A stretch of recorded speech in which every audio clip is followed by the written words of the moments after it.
It began with a moment at Maple Ridge would never forget. Rex, a retired K-9, stood at the edge of the square with his amber eyes fixed on a little girl. Emily was only 5, missing one leg, moving on a wooden crutch and a prosthetic limb. She stumbled, fell to the ground, and for a breath the world went silent. Then, with quiet strength, she pushed herself up, brushed the dust from her dress, and looked at her father Jack with a calm smile. "I'm fine, just a little slow," she said.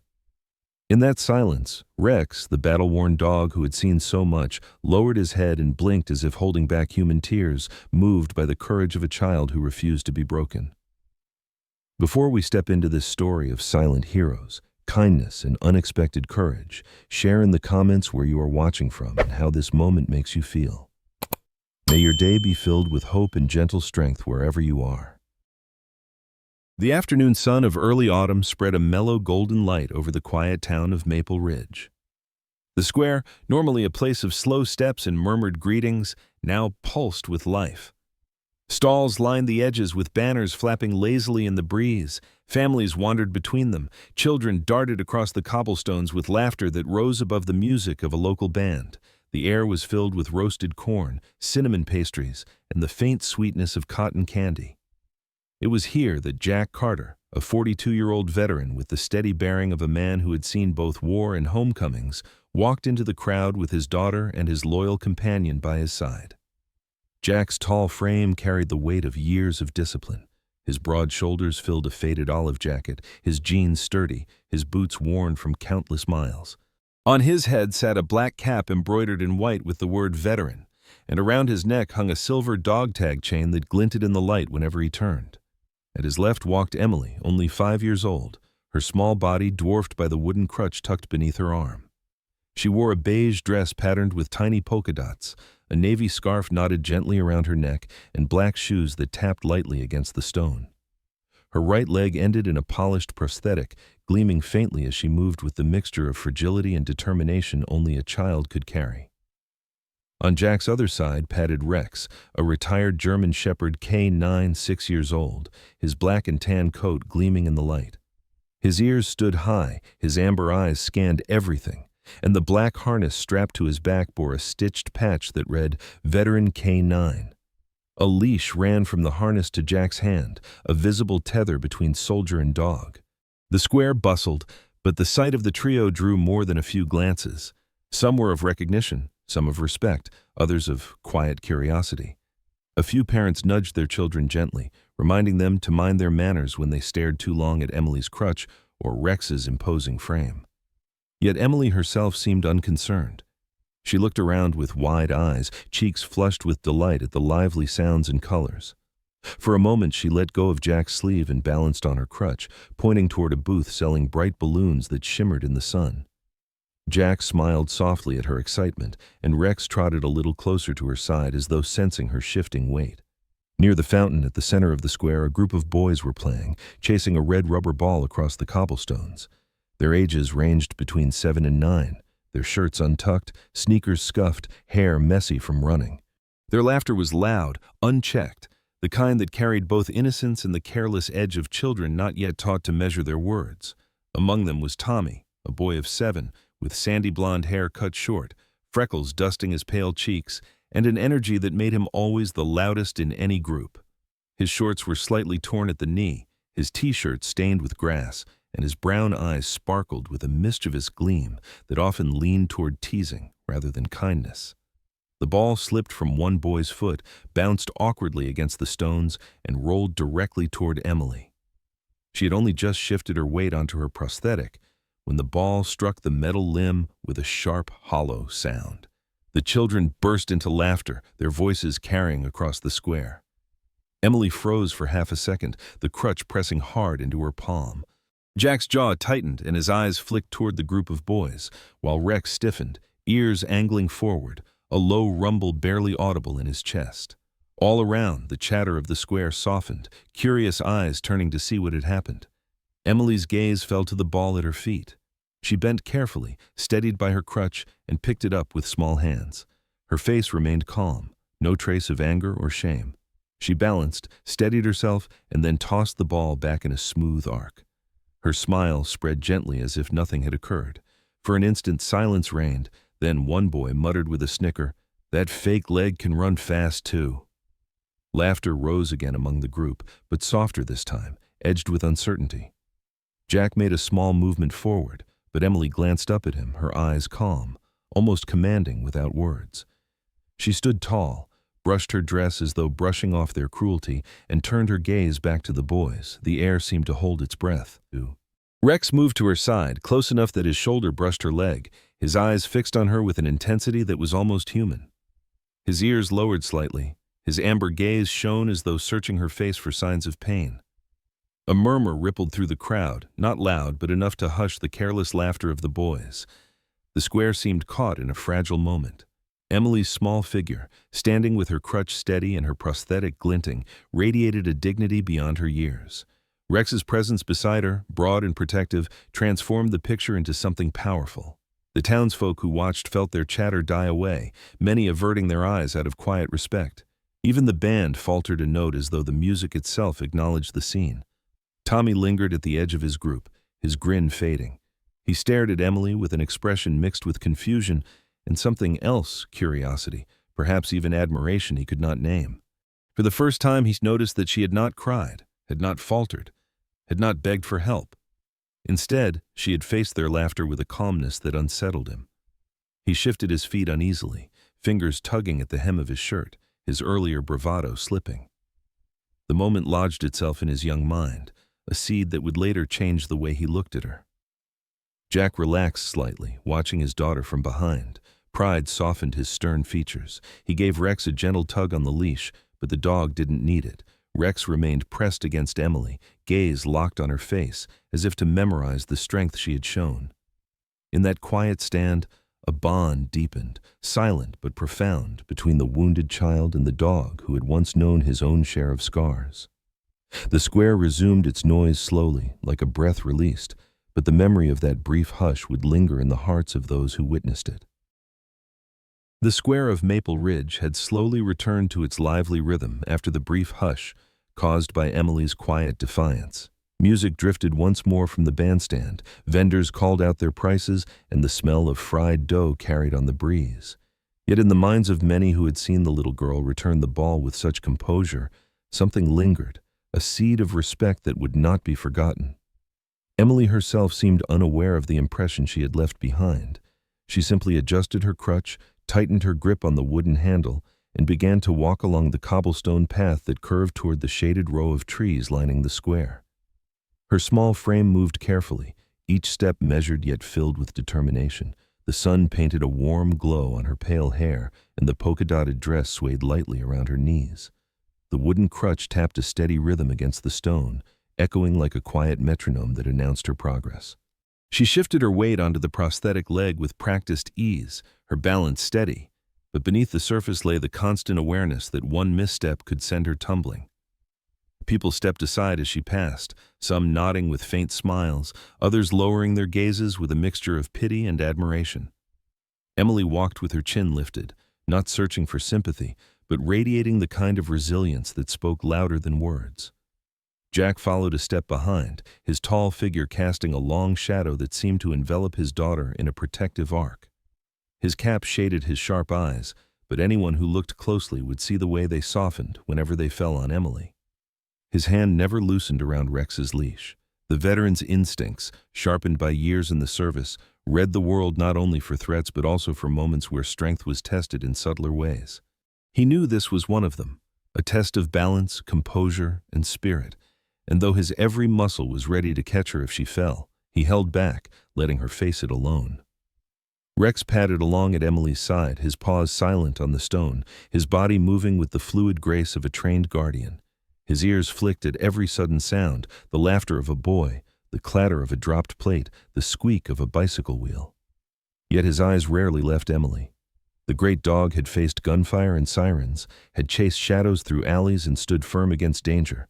But now he watched a child walk with a crutch, and in her small steps he found something he could not turn away from. His broad chest rose and fell, the patch on his harness catching the sunlight, a badge of past battles now meeting a different kind of courage.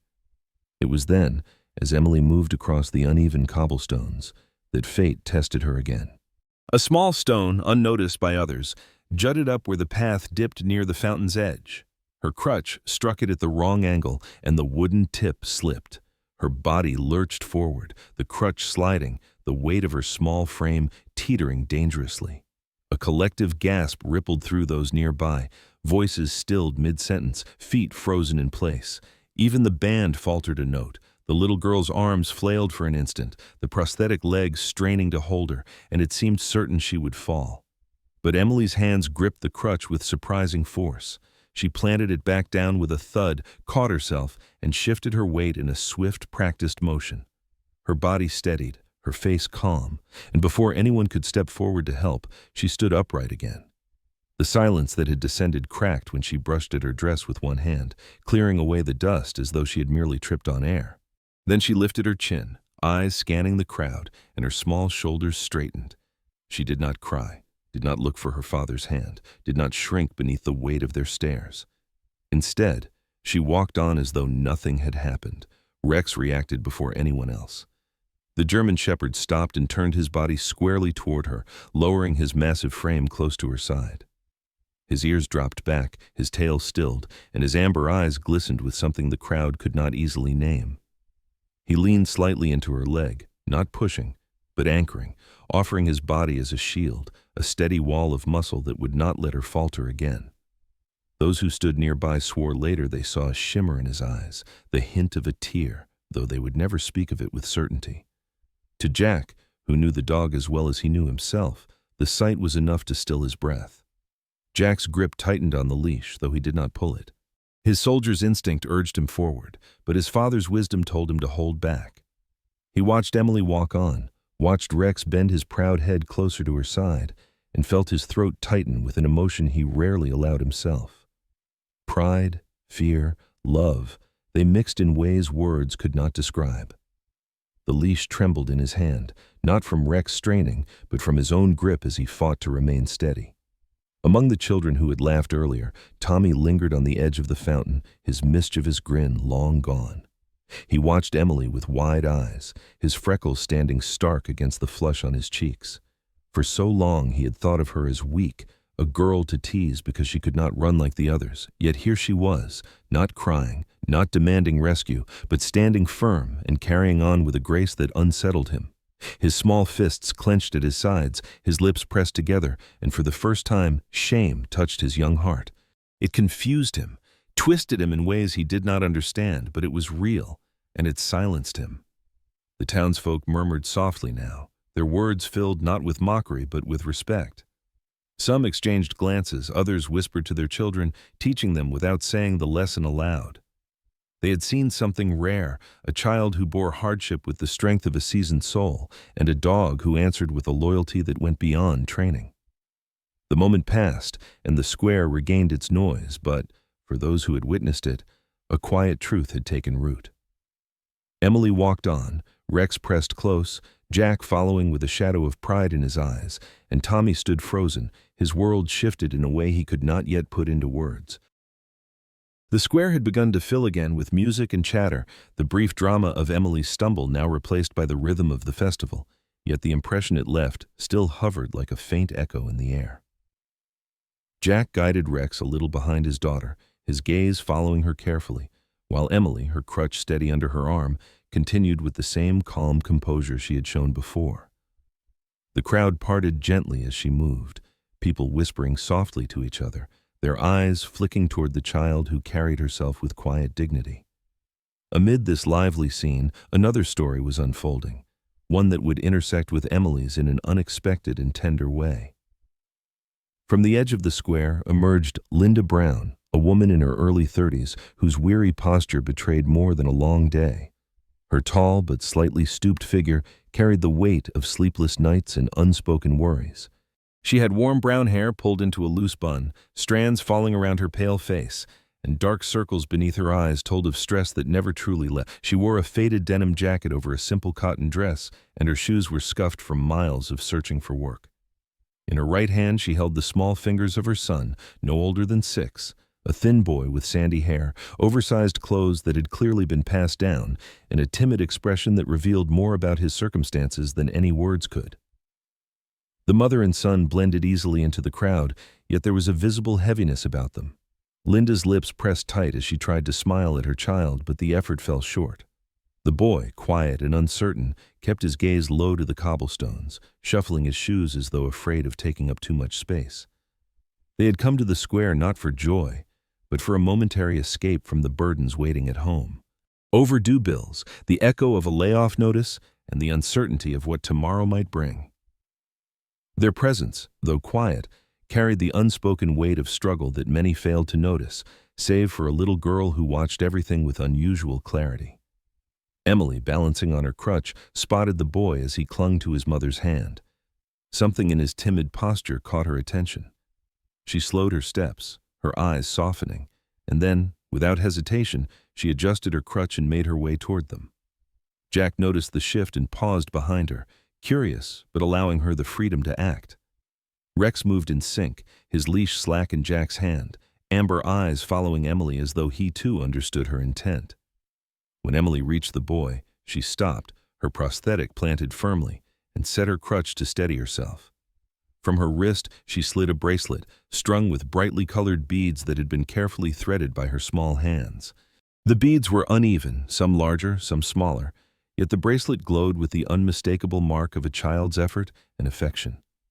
Emily's fingers trembled slightly as she held it out, but her eyes shone with the unspoken kindness of a heart that had known hardship yet chose to give. The boy looked up at her, startled. His wide eyes took in the sight of this small girl standing before him, one leg ending in polished steel, a crutch tucked beneath her arm, yet holding out a treasure with a quiet smile. His lips parted as though to speak, but no words came. He simply reached out hesitantly, his small hands brushing against hers as he accepted the bracelet. For a moment the noise of the square seemed to fade, leaving only the fragile silence between two children who understood each other in ways adults often overlooked. The bracelet slipped onto his wrist, the beads rattling softly as it settled. The boy stared at it as though it were made of gold, then clutched it tightly against his chest. His small frame shook with an emotion he could not name, a mixture of gratitude and awe. Linda's tired eyes widened, her lips trembling as she watched her son hug the tiny gift, and for the first time in many days, her face softened into genuine relief. She knelt beside him, pulling him gently into her arms, tears glistening though she quickly blinked them away, unwilling to break in front of strangers. Rex, who had remained close to Emily, lowered his body onto the cobblestones beside her. His large frame curled protectively, his tail tapping softly against the ground in a rhythm of approval. His amber eyes were no longer sharp or guarded but tender, reflecting the gentleness of the scene before him. He pressed his head slightly toward Emily's side as if to affirm her choice, and released a quiet breath that was almost a sigh of contentment. The massive dog, once trained for commands and conflict, now found purpose in witnessing the smallest act of kindness. Among the onlookers stood Tommy, still lingering near the fountain. He had not moved since Emily's stumble earlier, and now he saw her again, giving away something precious without hesitation. His freckled face flushed red, heat crawling up his neck. He remembered every time he had laughed at her limp, every cruel word he had tossed casually as if they were jokes, and the shame stung sharper than he had expected. His hands twisted at his sides, his chest felt tight, and he found himself looking away, unable to meet her gaze. For the first time in his young life, he realized that cruelty had never made him stronger, while kindness had made her radiant. The square carried on around them, the music swelling once more, the laughter of children rising like a tide. Yet for those who had seen, the moment lingered, fragile and profound. A child gave what little she had to another. A mother felt her burdens ease for the briefest instant. A dog revealed his own silent approval, and a boy learned the sting of conscience. Emily stood a little straighter, her crutch steady, her prosthetic gleaming in the light, and Rex remained at her side, his quiet strength amplifying hers. In that space, amidst the noise of celebration, the square of Maple Ridge held a lesson in kindness that no one would soon forget. The warmth of the afternoon lingered over Maple Ridge Square, golden light draping the cobblestones while the hum of music and laughter carried on. Emily stood a little taller after gifting her bracelet, her crutch steady, Rex resting calmly at her side, Linda kneeling by her son with relief softening her tired face, and Tommy silent in thought, still shaken by the kindness he had just witnessed. The crowd moved as though the festival had regained its rhythm, yet beneath the surface there was a fragile quiet, a recognition of the resilience that had unfolded before them.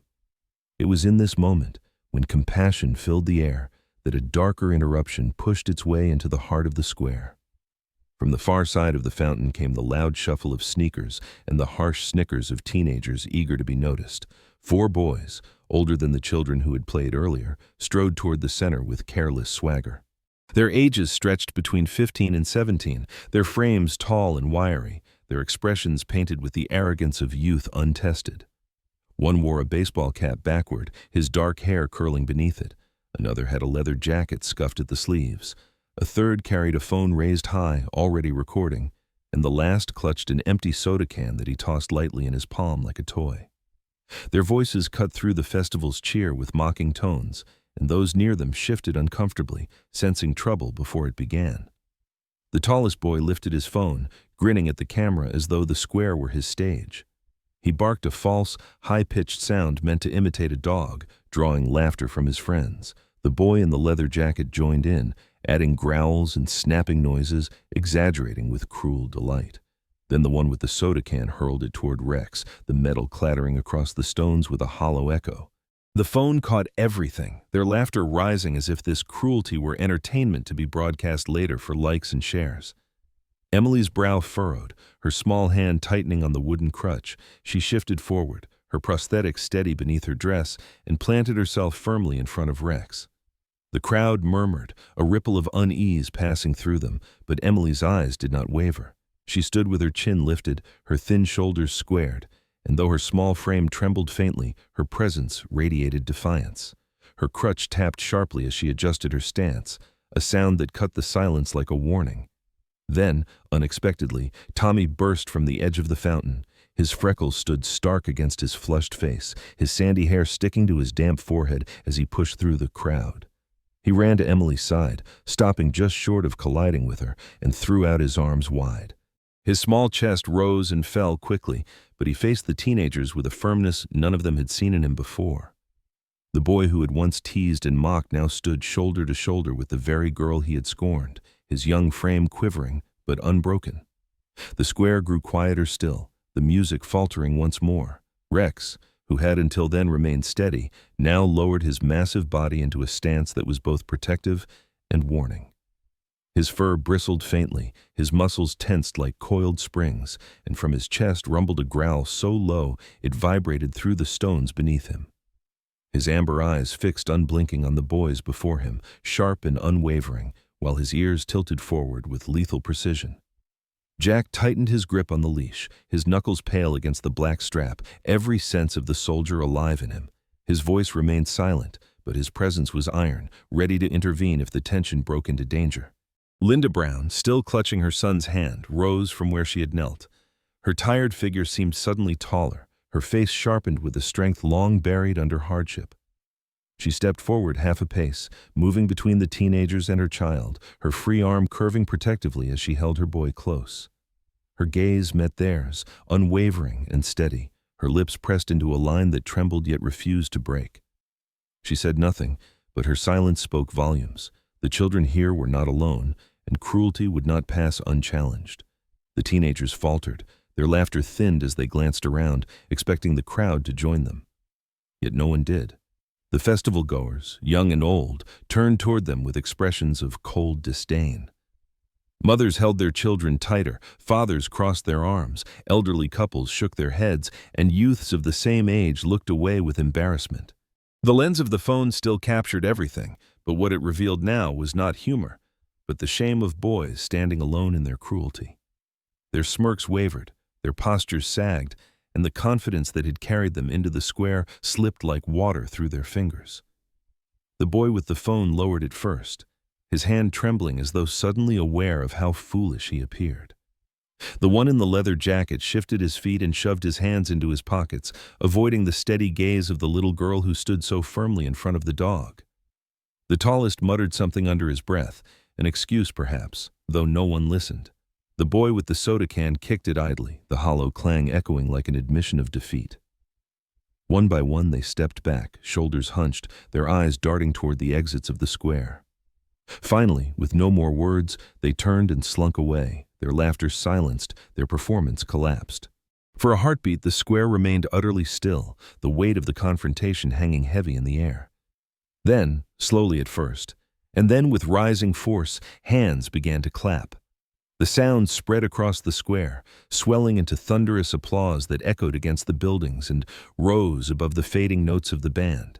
People cheered not only for the girl who had stood her ground, not only for the boy who had chosen courage over cruelty, but for the bond between a child and a dog, and for the quiet strength of those who refused to bow to scorn. Rex's growl faded, replaced by a steady breath, his body loosening as he sat tall once more beside Emily, his eyes calm, his tail thumping lightly against the ground. Jack let out a breath he had held tight in his chest, his hand loosening on the leash, though his gaze never left his daughter. Emily turned her head slightly toward him, her face calm though her cheeks flushed with the heat of the moment. Tommy lowered his arms, glancing quickly at Emily before dropping his gaze to the ground, his ears burning red.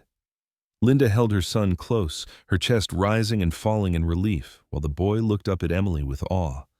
The applause carried on, surrounding them, a wave of sound that lifted the heaviness from the square. What had begun as mockery ended as triumph, not through violence but through the resilience of a few and the silent unity of many. The sun dipped lower across Maple Ridge, painting the rooftops in amber and stretching long shadows across the square where the echoes of applause still lingered.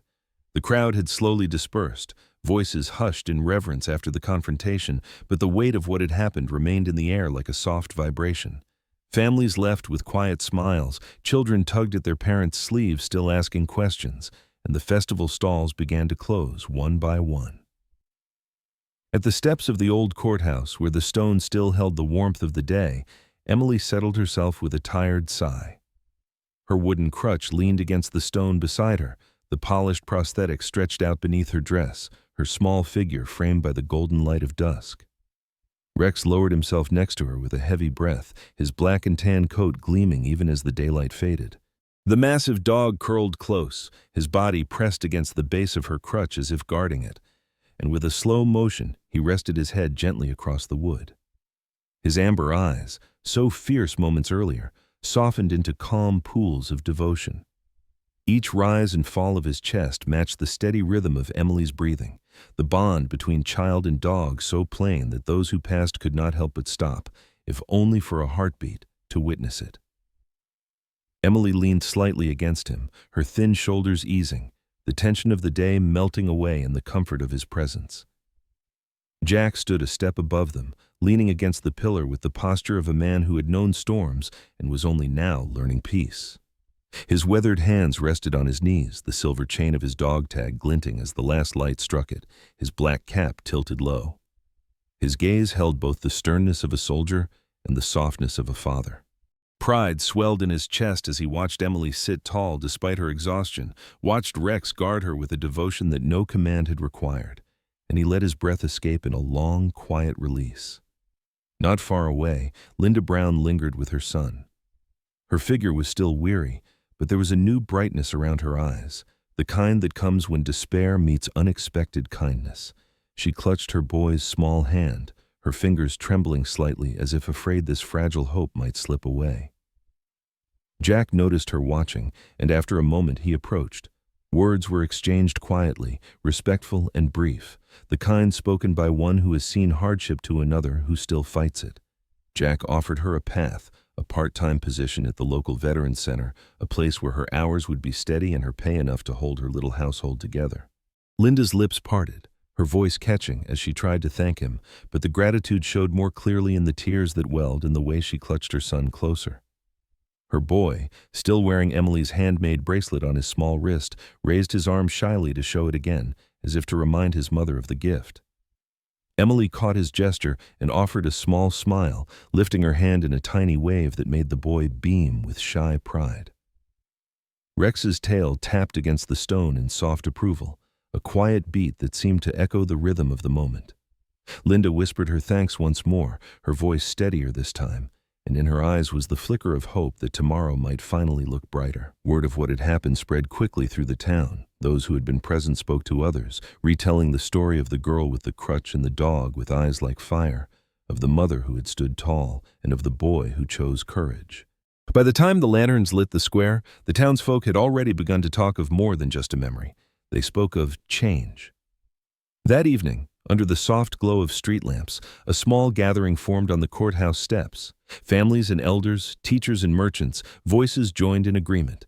Maple Ridge would host a day of kindness, a celebration not of grandeur, but of simple acts that carried weight. The plan took shape quickly, fueled by the urgency of shared conviction. Donations were pledged, not in vast sums, but in sincerity. A carpenter offered his labor, a shopkeeper her materials, an old mason his time. Their goal was clear and practical: to build ramps and smooth paths into the playground so that no child, regardless of what burden they carried, would be denied the freedom of play. It was a small project, yet to the people of Maple Ridge, it was a symbol, born from the strength of one little girl who had shown them what resilience truly looked like. Emily listened from where she sat on the steps, her crutch steady against Rex's head, her eyes wide as she realized that the town was speaking for her, and in a way, for children like her everywhere. Jack placed a steady hand on her shoulder, his expression proud but restrained, while Rex nudged gently at her side as if to encourage her to lift her head higher. Emily leaned down then, wrapping her small arms around the dog's thick neck, burying her face against the fur that smelled faintly of earth and sun. Her clear laughter spilled out, light and unguarded, ringing against the stone buildings until even the tired hearts in the crowd felt it pierce them. The townsfolk paused, turning their eyes toward her. In that sound they heard not just joy, but triumph, the resilience of a child who refused to be defined by loss. They saw Rex's massive frame lean into her embrace, the dog's eyes lifting to meet hers with an expression that seemed almost human. And in that single image, a child with one leg missing, a faithful dog by her side, and a veteran father watching with pride, they found the essence of what they had witnessed all day: strength in vulnerability, courage in silence, and love in its simplest form. The applause returned, softer this time, more intimate, like a blessing rather than a cheer. Jack let his cap dip slightly, humbled by the attention though proud of his daughter. Linda wiped her eyes, her boy clapping with both hands high as the bracelet jingled around his wrist. The lanterns swayed in the evening breeze, and the square glowed not with spectacle but with a warmth that would carry into the nights ahead. The town of Maple Ridge had found its lesson and its promise in the quiet strength of one little girl and the silent hero at her side. The story of Emily and Rex reminds us that true strength is not always loud or visible. Sometimes it lies in the quiet resilience of a child who refuses to give up, in the loyalty of a dog whose heart understands sorrow and hope, and in the silent sacrifices of people who choose kindness over pride. These moments teach us that compassion has the power to heal, and that even the smallest act of courage can inspire an entire community. If this story touched your heart, share it with others so the lesson of Rex's loyalty and the beauty of silent heroes can spread further. Leave a comment with your thoughts, subscribe to our channel to hear more stories of humanity and hope, and may God bless each of you who listens with an open heart.